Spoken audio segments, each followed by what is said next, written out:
ನಮಸ್ತೆ. ನಮಸ್ತೆ. ಹೇಗಿದ್ದೀರಾ ಮ್ಯಾಮ್? ಚೆನ್ನಾಗಿದ್ದೀನಿ, ನೀವು? ನಾವು ಚೆನ್ನಾಗಿದ್ದೀವಿ. ಮ್ಯಾಮ್ ನಿಮ್ಮ ಬಗ್ಗೆನೇ ಒಂದು ಶಾರ್ಟ್ ಇಂಟ್ರಡಕ್ಷನ್ ಒಂದು ಶಾರ್ಟ್ ಆಗಿ ಹೇಳೋದಾದ್ರೆ.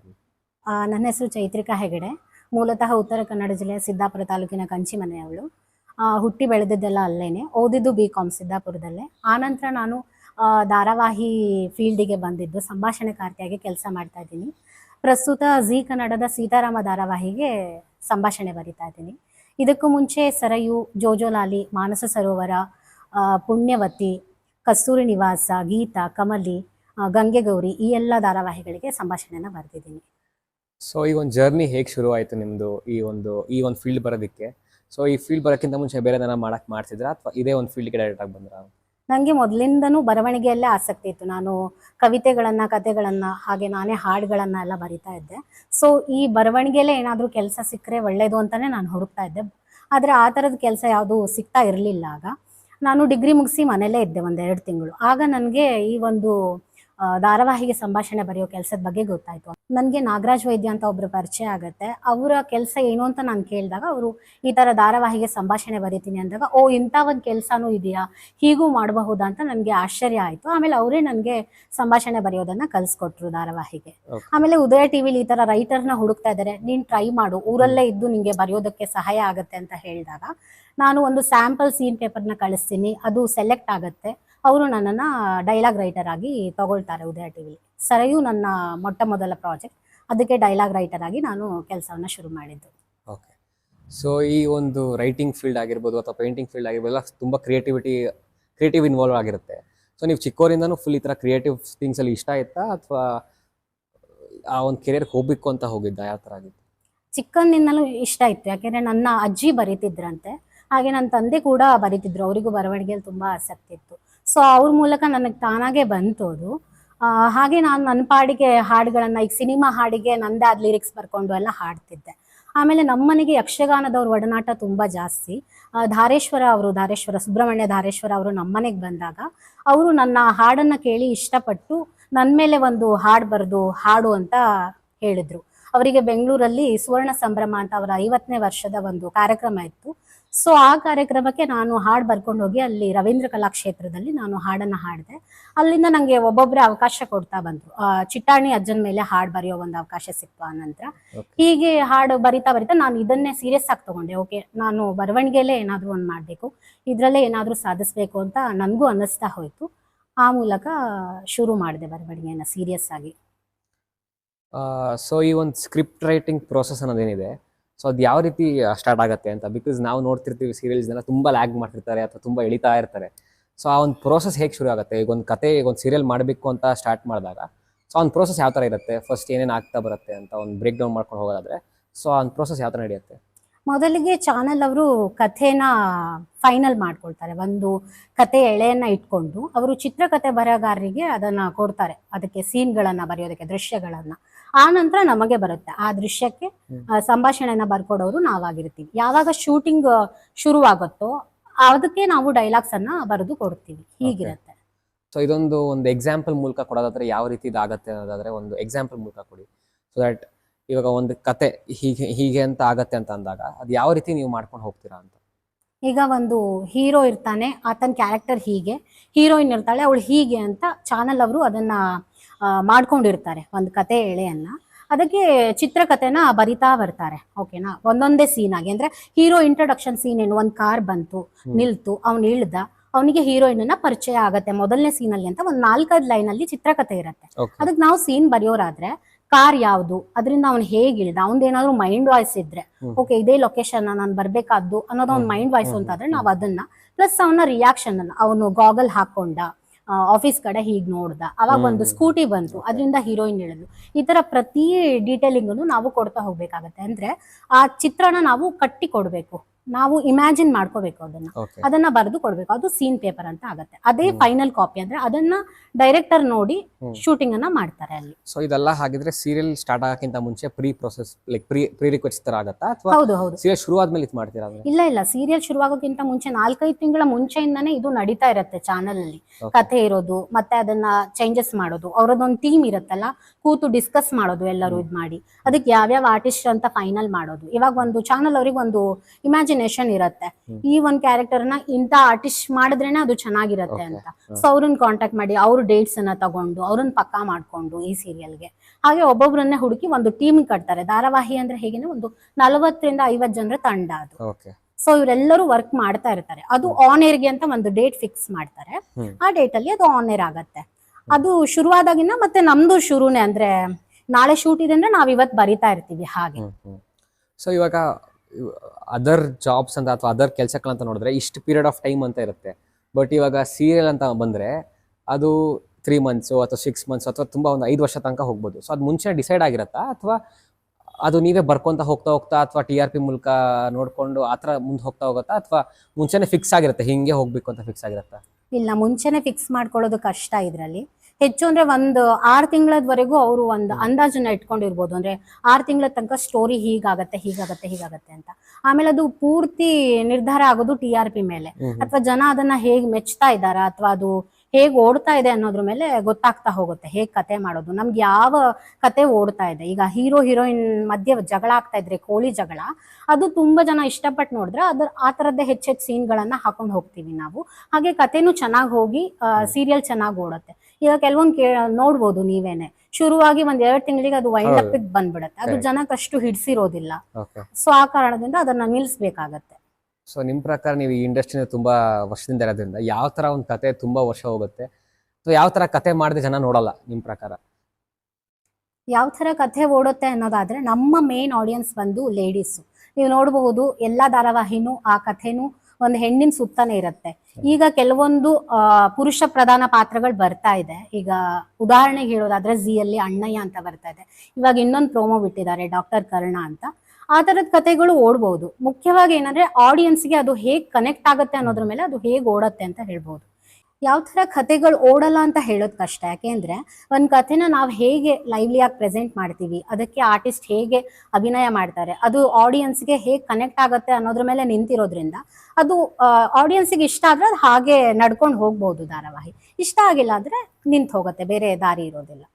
ಸೊ ನಾವು ನೋಡ್ದಂಗೆ ಲೈಕ್ ಇವಾಗ ತುಂಬಾ ಸೀರಿಯಲ್ಸ್ ಅಲ್ಲಿ ಅತ್ತೆ ಸೊಸೆ ಜಗಳ ಆಗಿರ್ಬೋದು, ಅಥವಾ ಈಗ ಒಂದು ಹುಡುಗಂಗೆ ಅಫೇರ್ ಇರುತ್ತೆ, ಇನ್ನೊಂದು ಮದುವೆ ಆಗಿರ್ತಾರೆ. ಸೊ ಈ ತರ ಕತೆ ಏನ್ ಹಾಗೆ ಜಾಸ್ತಿ ನೋಡ್ತಾರ ಆಗಿದ್ರೆ, ಆತರ ಏನ್ ಇಂಟ್ರೆಸ್ಟಿಂಗ್ ಆಗಿರುತ್ತೆ ಅವ್ರಿಗಾಗಿದ್ರೆ? ಖಂಡಿತ ನೋಡ್ತಾರೆ. ಯಾಕೆ ಅಂದ್ರೆ ನಮಗೆ ಪ್ರತಿ ವಾರ TRP ಅನ್ನೋದು ಬರೋದ್ರಿಂದ ಅದ್ರ ಆಧಾರದ ಮೇಲೆನೆ ಮುಂದೆ ಕತೆ ಮಾಡ್ಕೊಂಡು ಹೋಗ್ತೀವಿ. ಜನ ಏನನ್ನ ನೋಡ್ತಾ ಇದ್ದಾರೆ, ಏನನ್ನ ಇಷ್ಟಪಡ್ತಾ ಇದ್ದಾರೆ, ಅದರದ್ದೆಲ್ಲದ್ರೂ ಡೀಟೇಲ್ಸ್ ಸಿಗೋದ್ರಿಂದಾನೇ ಆ ತರದ ಕತೆಗಳನ್ನ ಮಾಡ್ಕೊಂಡು ಹೋಗ್ತೀವಿ. ಓಕೆ. ಸೊ ನೀವು ಸ್ಕ್ರಿಪ್ಟ್ ಅಥವಾ ಡೈಲಾಗ್ ಬರೆಯೋದ್ರಿಂದ, ಸೊ ಆ ಒಂದು ಡೈಲಾಗ್ ಬರೆಯೋ ಪ್ರೊಸೆಸ್ ಅಲ್ಲಿ ನೀವು ಯಾವ ರೀತಿ ರೆಡಿ ಆಗ್ತೀರಾ ಅಂತ? ನಾನಾದ್ರೆ ಈಗ ಯಾವ್ದಾದ್ರು ಒಂದ್ ಸೀನ್ ಇದೆ ಅಂದ್ರೆ ನಾನು ಸ್ಕ್ರೀನ್ ಪ್ಲೇ ನೋಡ್ಕೊಂಡಿರ್ತೀನಿ. ಅಂದ್ರೆ ನಾಳೆಗೆ ಇಂತಿಷ್ಟು ಶೂಟಿಂಗ್ ಬೇಕು ಅಂತ ನನಗ್ ಕೊಟ್ಟಿರ್ತಾರಲ್ಲ, ನಾನು ಆ ಸೀನ್ಗಳನ್ನ ಒಂದ್ಸಲ ನೋಡ್ಕೋತೀನಿ. ನೋಡ್ಕೊಂಡ ತಕ್ಷಣ ನನ್ನ ಅಡಿಗೆ ಕೆಲ್ಸನೋ ಅಥವಾ ನಾ ಬಾಕಿ ಏನೋ ಮನೆ ಕ್ಲೀನಿಂಗ್ ಮಾಡ್ತಾ ಇರುವಾಗ ಆ ಸೀನ್ ನನ್ನೊಳಗೆ ಕಟ್ಕೊಳ್ತಾ ಹೋಗ್ತೀನಿ. ಓಕೆ, ಈ ಕ್ಯಾರೆಕ್ಟರ್ ಹೀಗ್ ಹೇಳ್ತಾನೆ, ಅದಕ್ಕೆ ಇವಳು ಹೀಗ್ ರಿಪ್ಲೈ ಮಾಡ್ತಾಳೆ ಅಂತ ಒಂದು ನನ್ನೊಳಗೆ ಸೀನ್ ಅನ್ನ ಕ್ರಿಯೇಟ್ ಮಾಡ್ಕೊಂತೀನಿ. ಅದನ್ನ ಆಮೇಲೆ ಲ್ಯಾಪ್ಟಾಪ್ ಮುಂದೆ ಬಂದು ಒಂದು ಫ್ಲೋ ಸಿಕ್ಕಿರತ್ತೆ ನನ್ಗೆ ಆಲ್ರೆಡಿ, ಅದನ್ನ ಬರ್ಕೊಂಡು ಹೋಗ್ತೀನಿ. ಹಾಗೆ ಕೆಲವೊಂದು ಗಾದೆ ಮಾತುಗಳಿರ್ಬೋದು, ಯಾರೋ ನಮ್ಮ ಮನೇಲಿ ಆಡಿರೋದು, ನಮ್ಮ ಅತ್ತೆನೋ ಮಾವನೋ ಅಪ್ಪ ಅಮ್ಮ ಹೇಳಿರೋ ಮಾತುಗಳು, ಅಥವಾ ಎಲ್ಲಾದ್ರೂ ನಾನು ನನ್ನ ತಂಗಿ ಮಾತಾಡುವಾಗ ಪಂಚಿಂಗ್ ಡೈಲಾಗ್ ಸಿಕ್ತು ಅಂದ್ರೆ ಅದನ್ನ ನೆನಪಲ್ಲಿ ಇಟ್ಕೋತೀನಿ. ಓ, ನನ್ನ ಇದಕ್ ಬಳಸ್ಕೋತೀನಿ ನಾನು ಸೀರಿಯಲ್ಗೆ ಅಂತ ಹೇಳಿ ಅದನ್ನ ಯೂಸ್ ಮಾಡ್ಕೋತೀನಿ ಅಥವಾ ಬರ್ದಿಟ್ಕೋತೀನಿ ನನ್ನ ಡೈರಿಲಿ. ಓಕೆ. ಒಂದು ಎಪಿಸೋಡ್ ಆನ್ ಏರ್ ಹೋಗ್ಬೇಕು ಅಂತ ಇದ್ರೆ, ಸೊ ಅದು ಎಷ್ಟು ದಿನಕ್ಕಿಂತ ಮುಂಚೆ ನೀವು ಬರ್ದಿರ್ತೀರಾ ಆ ಡೈಲಾಗ್ಸ್ನೆಲ್ಲ, ಆ್ಯಂಡ್ ಅದು ರೆಲೆವೆಂಟ್ ಆಗಿರತ್ತಾ ಆ ಒಂದು ಏರ್ ಆಗೋ ಟೈಮ್ಗೂ ಮತ್ತೆ ಇದಕ್ಕೂ ಜಾಸ್ತಿ ಡಿಫ್ರೆನ್ಸ್ ಇರತ್ತಾ ಅಥವಾ ಕಮ್ಮಿ ಡಿಫ್ರೆನ್ಸ್ ಇರತ್ತಾ ದಿನಗಳಲ್ಲಿ? ಹೇಗೆ ಅಂದ್ರೆ ಚಾನಲ್ ಅವರು ಬ್ಯಾಂಕಿಂಗ್ ಅನ್ನ ಕೇಳ್ತಾರೆ ಎಪಿಸೋಡ್ಸ್. ಅಂದ್ರೆ ಎಪಿಸೋಡ್ಸ್ ನ ಅವರು ಸ್ಟೋರ್ ಮಾಡ್ಕೋತಾರೆ. ಒಂದು 10 ಎಪಿಸೋಡ್ಸ್ ಅದೇ ಎಪಿಸೋಡ್ ಅನ್ನ ಸ್ಟೋರ್ ಮಾಡ್ಕೋತಾರೆ ಅವರು. ಓಕೆನಾ? ಸೊ ಅವ್ರು ಕೇಳಿದಾಗ ಹೇಗೆ ಅವ್ರ ಉದ್ದೇಶ ಏನಿರತ್ತೆ ಅಂದ್ರೆ, ಯಾವ್ದೋ ಒಂದು ಆರ್ಟಿಸ್ಟ್ಗೆ ಹುಷಾರಿಲ್ಲ, ಅವಳು ಸಡನ್ ಆಗಿ ಬರೋಕ್ಕಾಗಲ್ಲ ಅಂದ್ರೆ ನಾಳೆ ಆನ್ ಏರ್ಗೆ ಪ್ರಾಬ್ಲಮ್ ಆಗ್ಬಾರ್ದು ಅನ್ನೋ ಕಾರಣಕ್ಕೆ ಅವರು ಬ್ಯಾಂಕಿಂಗ್ ಅನ್ನು ಕೇಳಿರ್ತಾರೆ. ಇಲ್ಲ ಮತ್ತೆ ಅದು ಎಪಿಸೋಡ್ ಆಗಿ ಬಂದ್ಮೇಲೆ ಅಂದ್ರೆ ಶೂಟಿಂಗ್ ಆಗಿ ಬಂದ್ಮೇಲೆ ಅದಕ್ಕೆ ಇನ್ನೊಂದಷ್ಟು ಇರುತ್ತೆ, ಎಡಿಟ್ ಮಾಡೋದಿರುತ್ತೆ, ಮ್ಯೂಸಿಕ್ ಆಡ್ ಮಾಡೋದಿರುತ್ತೆ, ಅದನ್ನ ಚಾನಲ್ ನೋಡಿ ಅಪ್ರೂವ್ ಮಾಡೋದಿರುತ್ತೆ, ಅದೆಲ್ಲಾನು ಇರೋದ್ರಿಂದ ಅವ್ರು ಬ್ಯಾಂಕಿಂಗ್ ಕೇಳಿರ್ತಾರೆ. ಸೊ ನಾವು ಈಗ ಒಂದು ವಾರದ ಮುಂಚೆ ಇರುತ್ತೆ. ಅಂದ್ರೆ ನಾನು ಇವತ್ತು ಬರಿತಾ ಇದ್ದೀನಿ ಅಂದ್ರೆ ಇದು ನಾಳೆ ಶೂಟ್ ಆಗತ್ತೆ ಅಂದ್ರೆ ಟಿವಿಲಿ ಇನ್ನೊಂದು ವಾರ ಬಿಟ್ಟು ಬರಬಹುದು. ಈ ತರ ಒಂದು ವಾರ ಗ್ಯಾಪ್ ಅಂತ ಅನ್ಕೋಬಹುದು. ಓಕೆ. ಸೊ ಹಾಗಿದ್ರೆ ನಿಮ್ಗೆ ಅದು ದಿನ ಹಂಗಿದ್ರೆ ಎವ್ರಿ ಡೇ ಒಂಥರ ಕೆಲಸ ಇದ್ದಂಗಿರತ್ತಲ್ವಾ ಹಾಗಿದ್ರೆ? ಹೌದು, ಖಂಡಿತ ಎವ್ರಿ ಡೇ ಕೆಲಸ ಇರುತ್ತೆ. ಶೂಟಿಂಗ್ ಬ್ರೇಕ್ ಇದ್ದಾಗ ನಮಗೂ ಕೂಡ ಬ್ರೇಕ್ ಇರುತ್ತೆ. ಅಂದ್ರೆ ಶೂಟಿಂಗ್ ಬ್ರೇಕ್ ಅಂದ್ರೆ ಯಾವ ತರ ಆಗುತ್ತೆ? ಬಿಕಾಸ್ ನಾವು ದಿನ ಸೀರಿಯಲ್ ನೋಡ್ತಾ ಇರ್ತೀವಿ, ಸೊ ಯಾವ ಬ್ರೇಕ್ ಯಾವ ಟೈಮಲ್ಲಿ ಆಗುತ್ತೆ ಅಂತ? ಬ್ರೇಕ್ ಅಂದ್ರೆ ಶೆಡ್ಯೂಲ್ ಬ್ರೇಕ್ ಅಂತ ಕೊಡ್ತಾರೆ ಅವರು. ಅಂದ್ರೆ ಈಗ ಆರ್ಟಿಸ್ಟ್ ಡೇಟ್ ತಗೊಂಡಿರ್ತಾರೆ. ಇವಾಗ ಒಂದು ಧಾರಾವಾಹಿಯಲ್ಲಿ 8ರಿಂದ 10 ಜನ ಆರ್ಟಿಸ್ಟ್ ಇದ್ದಾರೆ ಅಂತ ಅನ್ಕೊಂಡ್ರೆ ಅವ್ರದ್ದೆಲ್ಲ ಒಂದು ಡೇಟ್ ಮ್ಯಾಚ್ ಮಾಡಿ ತಗೊಂಡಿರ್ತಾರೆ. ಅಂದ್ರೆ February 2nd week and 4th ವೀಕಲ್ಲಿ ನಾವು ಶೂಟ್ ಮಾಡ್ತೀವಿ ಅಂತ ಇದ್ರೆ ಅವರಿಗೆ ಫಸ್ಟ್ ವೀಕ್ ಮತ್ತೆ 3rd ವೀಕ್ ಇರುತ್ತಲ್ಲ ಅವಾಗ ಬ್ರೇಕ್ ಇರುತ್ತೆ ನಮಗೆ. ಓಕೆ, ಸೊ ನೀವು ಪರ್ಟಿಕ್ಯುಲರ್ ಕ್ಯಾರೆಕ್ಟರ್ಗೆ ಡೈಲಾಗ್ಸ್ ಬರೀತಿರ್ತೀರಾ ಅಥವಾ ಹೋಲ್ ಕಂಪ್ಲೀಟ್ ಸೀರಿಯಲ್ಗೆ ಡೈಲಾಗ್ ಬರೀತಾರೆ? ಕಂಪ್ಲೀಟ್ ಸೀರಿಯಲ್ಗೆ ನಾವೇ ಸೊ ಬರೀತೀವಿ. ಹಾಗಿದ್ರೆ ನಿಮ್ಗೆ ಹೇಗೆ ಅದು ಶೆಡ್ಯೂಲ್ ಬ್ರೇಕ್ ಆಗ್ತಾ ಬರುತ್ತೆ? ನಮಗೆ ಬ್ರೇಕ್ ಹೇಗೆ ಅಂದ್ರೆ ಶೂಟಿಂಗ್ ಬ್ರೇಕ್ ಇದ್ದಾಗ ನಮಗೂ ಬ್ರೇಕ್ ಇರುತ್ತೆ. ಇವಾಗ ನಾಳೆ ಶೂಟ್ ಫಿಕ್ಸ್ ಆಯ್ತು ಅಂದ್ರೆ ನಮ್ಗೆ ಇವತ್ತು ನಾಳೆಗೆ ಏನು ಸೀನ್ಗಳು ಹಾಕೊಂಡಿದಾರೋ ಅದನ್ನ ಇವತ್ತು ಬರೆದು ಕೊಡೋದಿರತ್ತೆ. ಸೊ ನಾವ್ ಇವಾಗ ಒಂದು ಸೀರಿಯಲ್ ನೋಡೋದಾದ್ರೆ ಅಲ್ಲಿ ಆಕ್ಟ್ ಮಾಡೋದು ಸ್ವಲ್ಪ ಫೇಮ್ ಕೂಡ ಜಾಸ್ತಿ ಇರುತ್ತೆ, ಅವ್ರನ್ನ ಒಂದು ರೆಕಗ್ನಿಷನ್ ಇರುತ್ತೆ, ಬಿಕಾಸ್ ನಾವು ನೋಡ್ತಾ ಇರ್ತೀವಿ. ನೀವು behind the scene serial dialogue ಬರೀತಾ ಇರ್ತೀರಾ, ಇನ್ನೂ ತುಂಬಾ ಟೆಕ್ನಿಷಿಯನ್ಸ್ ಎಲ್ಲ ವರ್ಕ್ ಮಾಡ್ತಿರ್ತಾರೆ. ಸೊ ನಿಮ್ಗೆ ಎಲ್ಲೋ ಆ ರೆಕಗ್ನಿಷನ್ ಸಿಗ್ತಿಲ್ಲ ಅಥವಾ ವ್ಯಾಲ್ಯೂ ಸಿಗ್ತಿಲ್ಲ ಅಂತ ಏನಾರು ಅನ್ಸತ್ತಾ ವರ್ಕ್ ಮಾಡುವಾಗ? ಖಂಡಿತ ಇಲ್ಲ, ನಮಗೆ ರೆಕಗ್ನಿಷನ್ ಸಿಗ್ತಾನೆ ಇರುತ್ತೆ. ಏನಂದ್ರೆ ಚಾನಲ್ ಕಡೆಯಿಂದ ಸಿಗ್ತಾ ಇರುತ್ತೆ. ಈಗ ನಮ್ಮ ಸೀರಿಯಲ್ನ ಒಂದು ಚಾನಲ್ ನೋಡ್ತು ಅಂದ್ರೆ ಫಾಲೋ ಮಾಡ್ತಾ ಇದೆ ಅಂದ್ರೆ ಓಕೆ ಆ ರೈಟರ್ ಚೆನ್ನಾಗಿ ಬರಿತಾ ಇದ್ರು ಅದನ್ನ ಅವ್ರನ್ನ ಕೇಳೋಣ, ನಾವು ಒಂದು ಸೀರಿಯಲ್ ಬರ್ಸೋಣ ಅಂತ ಅವರಿಂದ ನಮಗೆ ಕಾಲ್ ಬರುತ್ತೆ. ಅವಾಗ ನಮಗೆ ಖುಷಿ ಆಗುತ್ತೆ. ಹಾಗೆ ಈಗ ಸೋಷಿಯಲ್ ಮೀಡಿಯಾ ಮೂಲಕನೂ ನಾವು ಇದನ್ನ ಬರ್ಕೋತಾ ಇದೀವಿ ಅಂತ ಹೇಳ್ಕೊಳ್ಳೋದ್ರಿಂದ ಜನನು ಅದನ್ನ ಮೆಚ್ಚುಗೆ ವ್ಯಕ್ತಪಡಿಸ್ತಾರೆ ನಮ್ಗೆ. ಸೊ ಖಂಡಿತ ಸಿಗುತ್ತೆ ನಮ್ಗೂ. ಓಕೆ, ಸೊ ಇವಾಗ ಒಂದು ಚಾನಲಲ್ಲಿ ಒಂದು ವೇಲ್ ಹೋಗ್ತಿರುತ್ತೆ, ಸೊ ಇನ್ನೊಂದು ಚಾನಲ್ TRP ಜಾಸ್ತಿ ಆಗ್ತಿದೆ ಅಂತ ಅಂದಾಗ ಸೊ ಅಲ್ಲಿ ಏನ್ ನಡೀತಿದೆ ಅದನ್ನ ಕಾಪಿ ಮಾಡ್ಬಿಟ್ಟು ಇಲ್ಲಿ ಮಾಡೋ ಥರ ಏನಾರ ಆಗತ್ತಾ ಇಂಡಸ್ಟ್ರಿಲಿ? ಕಾಪಿ ಅಂತ ಅಲ್ಲ, ಇವಾಗ ನೀವು ಉದಾಹರಣೆಗೆ ಹೇಳೋದಾದ್ರೆ ಒಂದಷ್ಟು ಈಗ ನಮ್ ಸಿನಿಮಾಗಳು ಬಂದ್ವು, ಎಲ್ಲ ಒಂದ್ ರೀತಿ ಕತ್ತಲ್ ಸಿನಿಮಾ ಅದ್ರಲ್ಲಿತ್ತು. ಅದನ್ನೊಂದು ಟ್ರೆಂಡ್ ತರ ಯೂಸ್ ಮಾಡ್ಕೋತಾರೆ ಅಂತ ಹೇಳ್ಬೋದು. ಅವ್ರು ಮಾಡಿದ್ದಾರೆ, ಹಿಟ್ ಆಯ್ತು, ಕಾಪಿ ಅಂತಲ್ಲ. ನಾವು ಅದೇ ತರದ್ ಏನಾದ್ರು ಒಂದ್ ಮಾಡಿ ಜನಕ್ಕೆ ಇಷ್ಟ ಆಗೋ ತರ ಕೊಡೋಣ ಅಂತ ಹಾಗೆ ಪ್ರಯತ್ನ ಮಾಡ್ತಾರೆ. ಸೊ ನೀವ್ ಯಾವ್ದಾದ್ರು ಒಂದು ಬರ್ದಿರೋ ಡೈಲಾಗ್ ಆಗಿರ್ಬೋದು ಅಥವಾ ಯಾವ್ದೋ ಒಂದು ಸ್ಪಾಟ್ ಆಫ್ ಸೀನ್ ಆಗಿರ್ಬೋದು ಯಾವ್ದಾದ್ರು ಫೇಮಸ್ ಆಗಿದೆಯಾ? ಫೇಮಸ್ ಅಂದ್ರೆ ನಾನು ಈಗ ಕರೆಂಟ್ಲಿ ಬರೀತಾ ಇರೋ ಸೀತಾರಾಮ ಧಾರಾವಾಹಿಯಲ್ಲಿ ಸಿಹಿ ಅಂತ ಒಂದು ಮಗು ಇದೆ, ಅಲ್ಲಿ ಮೇನ್ ಕ್ಯಾರೆಕ್ಟರ್ ಅದು. ಅದಕ್ಕೆ ಈ ತರ ಪ್ರನೌನ್ಸ್ ಮಾಡೋಕ್ ಬರೋದಿಲ್ಲ, ಕೆಲವೊಂದು ಚಿಕ್ಕ ಮಗು ಅಲ್ವಾ. ಸೊ ಅವಳು ಅಶೋಕ್ ಅಂಕಲ್ ಅಂತ ಹೇಳೋದನ್ನ ನಾನು ಅಕೋಶ್ ಅಂಕಲ್ ಅಂತ ಹೇಳ್ಬಿಡ್ತಾಳೆ ಅಂತ ಬರ್ದಿದ್ದೆ ಒಂದ್ ಸೀನ್ ಅಲ್ಲಿ.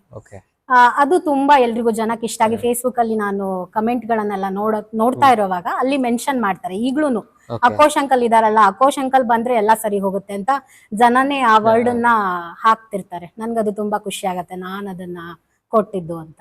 ಓಕೆ, ಸೊ ಅದೇ ಆ ಒಂದು ಸೀರಿಯಲ್ ಬರೋದಾದ್ರೆ ಅವ್ರು ಕೂಡ ಒಂದು ಸ್ವಲ್ಪ ಎಲಿಮೆಂಟ್ಸ್ ನ ಈ ಒಂದು ಕುಂಭಮೇಳಕ್ಕೆ ಹೋಗಿ ಶೂಟ್ ಮಾಡಿದ್ರು. ಸೊ ಇದು ಮುಂಚೆನೆ ಏನಂತಾರೆ ಒಂದು ಏನ್ ಪ್ಲಾನಿಂಗ್ ಆಗಿತ್ತಾ ಅಥವಾ ಯಾವ ತರ ಆಯ್ತು ಅದೊಂದು ಪಾರ್ಟ್? ಬಿಕಾಸ್ ನೀವು ಆ ಒಂದು ಸೀರಿಯಲ್ ಬರೀತಿರೋ ಕಾರಣದಿಂದ so I am asking that question. ಕುಂಭಮೇಳಕ್ಕೆ ಎಲ್ಲರೂ ಹೋಗ್ತಾ ಇರೋದ್ರಿಂದ ನಮ್ಮ ಧಾರಾವಾಹಿ ತಂಡಕ್ಕೂ ಒಂದು ಥಾಟ್ ಬಂತು. ಅಂದ್ರೆ ಚಾನಲ್ ಕಡೆಯಿಂದ ಕುಂಭಮೇಳಕ್ಕೆ ಹೋಗಿ ಶೂಟ್ ಮಾಡ್ಕೊಂಡ್ ಬರೋದ್ರಿಂದ ಒಂದು ನಮ್ಮ ಕಥೆಯಲ್ಲಿ ನಡೀತಾ ಇರೋ ಆ ಪರ್ಟಿಕ್ಯುಲರ್ ಕಥೆಗೆ ಅದು ರಿಲೇಟ್ ಆಗುತ್ತೆ ಅಂತಾನು ಅನ್ನಿಸ್ತು. ಯಾಕೆಂದ್ರೆ ಧಾರಾವಾಹಿ ಹೆಸರು ಸೀತಾರಾಮ ಆಗಿರೋದ್ರಿಂದ ಮೊದ್ಲಿಂದನೂ ಹನುಮಂತನ ಆಶೀರ್ವಾದ ಈ ತರ ನಾವು ತಗೊಂಡ್ ಬಂದಿದ್ವಿ. ಸೊ ಅಲ್ಲಿ ಹೋಗಿ ಹೀಗೊಂದು ಕಥೆ ಮಾಡೋದ್ರಿಂದ ಚೆನ್ನಾಗಿರುತ್ತೆ ಅಂತ ಅನ್ಸಿ ಪಟ್ ಅಂತ ಅದಕ್ಕೆ ಸ್ಕ್ರೀನ್ ಪ್ಲೇ ರೆಡಿ ಮಾಡ್ಕೊಟ್ರು, ನಾನು ಡೈಲಾಗ್ಸ್ ಬರ್ಕೊಟ್ಟೆ, ಹಾಗೆ ಹೋಗಿ ಶೂಟ್ ಮಾಡ್ಕೊಂಡ್ ಬಂದ್ರು ಅದನ್ನ. ಓಕೆ, ಸೊ ಇವಾಗ ನಾನು ಇಷ್ಟು ನೋಡ್ತಾ ಬಂದ್ರೆ ಈ ಒಂದು ಸೀರಿಯಲ್ ಇಂಡಸ್ಟ್ರಿ ಅಂತ ಏನಿದೆ ಅಥವಾ ನೀವು ಸ್ಕ್ರಿಪ್ಟ್ ರೈಟಿಂಗ್ ಮಾಡೋದಾಗಿರ್ಬೋದು ಅಥವಾ ಡೈಲಾಗ್ ರೈಟಿಂಗ್ ಆಗಿರ್ಬೋದು ಆಸ್ ಅ ಹೋಲ್ ಕೆರಿಯರ್ ತಗೊಳ್ಳೋದಾದ್ರೆ ಒಬ್ಬ ಪರ್ಸನ್ ಅದನ್ನ ಫುಲ್ ಟೈಮ್ ಆಗಿ ಕೆರಿಯರ್ ಮಾಡ್ಕೊಂಡು ಹೋಗ್ಬೋದಾ ಅಥವಾ ಯಾವ ತರ? ಈಗ ಒಬ್ಬ ಇಂಟ್ರೆಸ್ಟ್ ಇರುತ್ತೆ ಅವನಿಗೆ, ನಾನು ಈ ತರ ಸ್ಕ್ರಿಪ್ಟ್ ಬರೀಬೇಕು ಅಥವಾ ಡೈಲಾಗ್ ಬರೀಬೇಕು ಒಂದು ಮೂವಿಗೆ ಆಗಿರ್ಬೋದು, ಅಥವಾ actually what is the difference between writing a script to a movie and serial ಆಗಿದ್ರೆ? ಸೀರಿಯಲ್ಗೆ ಅಂತಾದ್ರೆ ಇದು ಮೂವಿ ತರ. ಅಂದ್ರೆ ಮೂವಿಲಿ ಒಂದು ವರ್ಷನೋ ಏನೋ ಶೂಟಿಂಗ್ ಇರುತ್ತೆ, ಫಸ್ಟೇ ಸ್ಕ್ರಿಪ್ಟ್ ಅನ್ನ ರೆಡಿ ಮಾಡಿ ಇಟ್ಕೊಂಡ್ಬಿಡ್ತಾರೆ, ಡೈಲಾಗ್ ಅನ್ನ, ಅದಾದ್ಮೇಲೆ ಕಂಪ್ಲೀಟ್ ಶೂಟಿಂಗಿಗೆ ಹೋಗ್ತಾರೆ.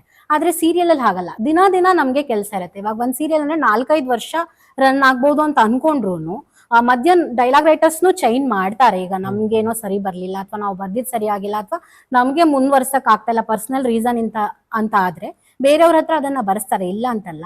ಆದ್ರೆ ಪ್ರತಿದಿನಾನು ಕೆಲಸ ಇರತ್ತೆ ಇದ್ರಲ್ಲಿ. ಹಾಗೆ ತಿಂಗಳ ತುದಿಗೆ ಸಂಬಳ ಕೂಡ ಬರುತ್ತೆ. ಬಹುಶಃ ಮೂವಿಲಿ ಇಷ್ಟು ಖಾತ್ರಿ ಇರೋದಿಲ್ಲ ಅಂತ ಅನ್ಕೋತೀನಿ ಪೇಮೆಂಟ್ ಬಗ್ಗೆ. ಒಂದು ಸೀರಿಯಲ್ ಇಂಡಸ್ಟ್ರಿಲಿ ಈ ಪೇಮೆಂಟ್ ಪ್ರೊಸೆಸ್ ಯಾವ ತರ ಇರುತ್ತೆ? ಇಲ್ಲೂ ಸಹ ಏನಂತಾರೆ ಸೀರಿಯಲ್ ಚೆನ್ನಾಗಿ ಹೋಗ್ತಾ TRP ಮೇಲೆ ಹೋಗ್ತಾ ಏನಾದ್ರು ನಿಮ್ಗೆ ಪೇಮೆಂಟ್ ಜಾಸ್ತಿ ಮಾಡ್ತಾರಾ ಅಥವಾ ಯಾವ ರೀತಿ ಒಂದು ಸ್ಟ್ರಕ್ಚರ್ ಆಫ್ ಪೇಮೆಂಟ್ ಇರುತ್ತೆ? ಇಲ್ಲೂ ಚೆನ್ನಾಗಿ ಕೂಡ IT ಲೆವೆಲ್ ಅಲ್ಲಿ ಏನಾದ್ರು ಇರತ್ತಾ ಪೇಮೆಂಟ್? ಹೇಗೆ ಅಂದ್ರೆ ಇಲ್ಲಿ ನಾವು ಮಾತಾಡ್ಕೊಂಡು ಹಾಗೆ ಒಂದ್ಸಲ ಸೀರಿಯಲ್ ಶುರುವಾಗ್ತಾ ಇದೆ, ನಾವು ಅದಕ್ಕೆ ರೈಟರ್ ಅಂತ ಫಿಕ್ಸ್ ಆದ್ಮೇಲೆ ನಮ್ಮ ಹತ್ರ ಪೇಮೆಂಟ್ ಮಾತಾಡ್ತಾರೆ. ಎಪಿಸೋಡ್ ವೈಸ್ಗೆ ನಮಗೆ ಪೇಮೆಂಟ್ ಕೊಡ್ತಾರೆ, ಎಪಿಸೋಡ್ಗೆ ಇಂತಿಷ್ಟು ಅಂತ.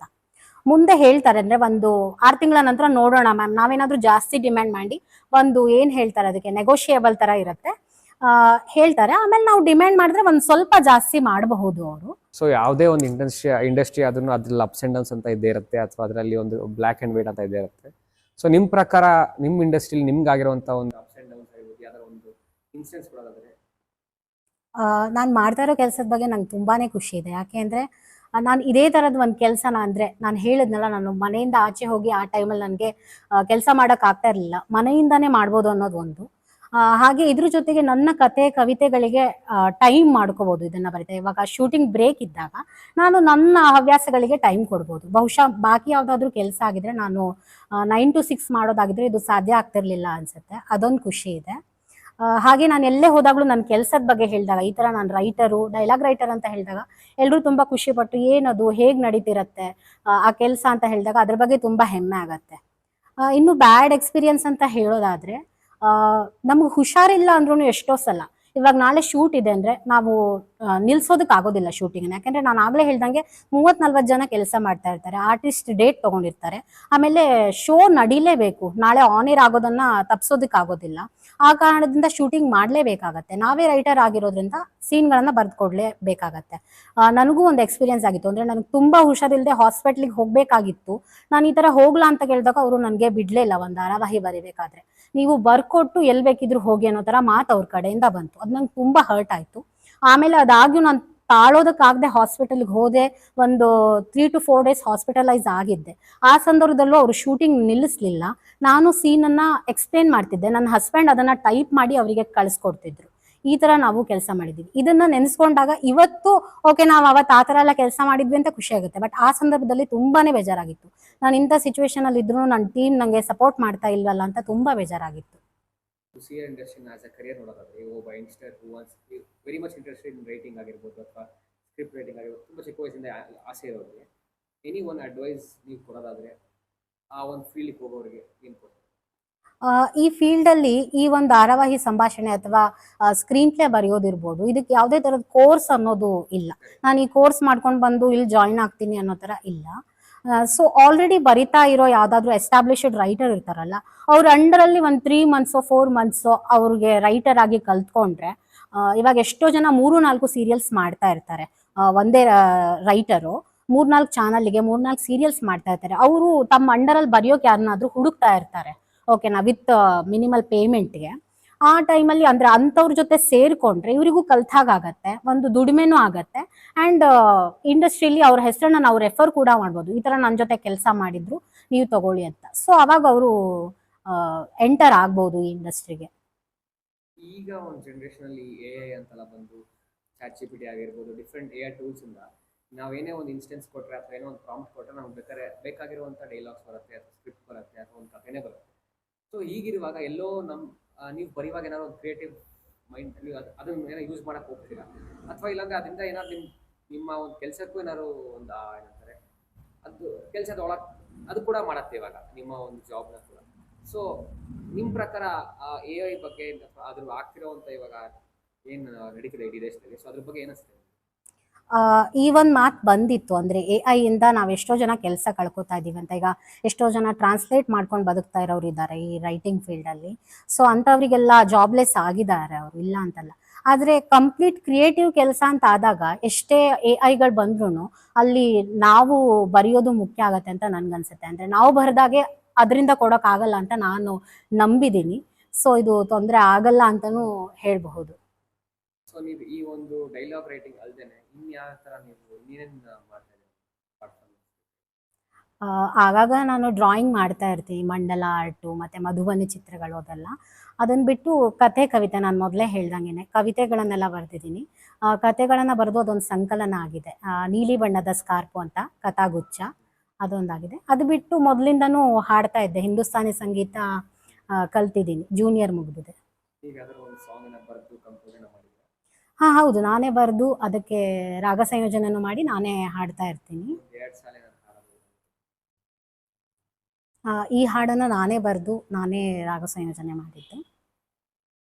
ಹೂವ ಗಮಲಿನ ಹಿಂದೆ ತುಂಬಿ ದುಂಬಿಯ ಹಾಡು, ನೀ ಅರಳಿ ಬಾ ಮರಳಿ ನಲಿವಿದ್ದರೆ, ಜೀವ ಚಿಲುಮೆಯು ಚೆಲ್ಲೋ ಹನಿಯ ಹಂಬಲ ಕಂಡು, ಎವೆ ತೆರೆಯೋ ಎದೆ ತೆರೆಯೋ ಒಲವಿದ್ದರೆ, ನೂರು ಶಿಶಿರವ ಕಳೆದು ಹೊಸತು ಚೈತ್ರವ ತಳೆದು, ಚಿಗುರ ನೋಡುವ ಸಮಯ ಚೆಲುವಾಗಿದೆ, ನಾ ಸೋತ ಸೋಲೆಲ್ಲ ಗೆಲುವಾಗಿದೆ. ನೂರು ಶಿಶಿರವ ಕಳೆದು ಹೊಸತು ಚೈತ್ರವ ತಳೆದು, ಚಿಗುರ ನೋಡುವ ಸಮಯ ಚೆಲುವಾಗಿದೆ, ನಾ ಸೋತ ಸೋಲೆಲ್ಲ ಗೆಲುವಾಗಿದೆ. ಈ ಗಾಳಿ ಸೋಕುತ್ತಿದೆ ನಿನ್ನ ನೆನಪಿನ ಬಣ್ಣ, ಸುತ್ತ ಮೂಡಲಿ ಹಸಿರು ತೆರೆಯೊ ಕನಸಿನ ಕಣ್ಣ. ಈ ಗಾಳಿ ಸೋಕುತ್ತಿದೆ ನಿನ್ನ ನೆನಪಿನ ಬಣ್ಣ, ಸುತ್ತ ಮೂಡಲಿ ಹಸಿರು ತೆರೆಯೊ ಕನಸಿನ ಕಣ್ಣ. ಈ ಭುವಿಗೂ ಬಾನಲ್ಲಿ ಬಲವಾಗಿದೆ, ಈ ಜಗವು ಇನ್ನಷ್ಟು ಚೆಲುವಾಗಿದೆ. ಈ ಭುವಿಗೂ ಬಾನಲ್ಲಿ ಬಲವಾಗಿದೆ, ಈ ಜಗವು ಇನ್ನಷ್ಟು ಚೆಲುವಾಗಿದೆ. Thank you. ಸೊ ನಿಮ್ಗೆ ಗೊತ್ತಿದೆ ನಮ್ಮ ಚಾನಲ್ ನೇಮ್ ಬಂದು ಸಾಧನ ಶೃಂಗ ಅಂತ, ಆ್ಯಂಡ್ ನಾವು ಏನು ಇಂಟೆನ್ಷನ್ ಇಟ್ಕೊಂಡು ಸ್ಟಾರ್ಟ್ ಮಾಡಿದ್ದೀವಿ ಅಂತ. So as you are a script writer and also dialogue writer, ನಮಗೆ ಈ ಸಾಧನ ಶೃಂಗದ ಬಗ್ಗೆ ಒಂದು ಫ್ಯೂ ಲೈನ್ಸ್ ನೀವೇನಾದ್ರು ಬರೆಯೋದಾದ್ರೆ few lines. Okay.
Sadhana Shrunga. ಏರುಪೇರಿನ ದಾರಿ ಕಳೆದರೇನೆ ಶೃಂಗ ಸಿಕ್ಕುವುದು, ಖುಷಿಯ ಕಂಬನಿಗಳಿಂದಲಾಗ ಕಂಗಳುಕ್ಕುವುದು, ಎಲೆಮರಿಯ ಕಾಯಿಗಳನ್ನು ಗುರುತಿಸುವ ಕಾಯಕಕ್ಕೆ ಬರದಿರಲಿ ಭಂಗ, ಗೆಲುವನ್ನೇ ಕಾಣಲಿ ಸಾಧನಾ ಶೃಂಗ.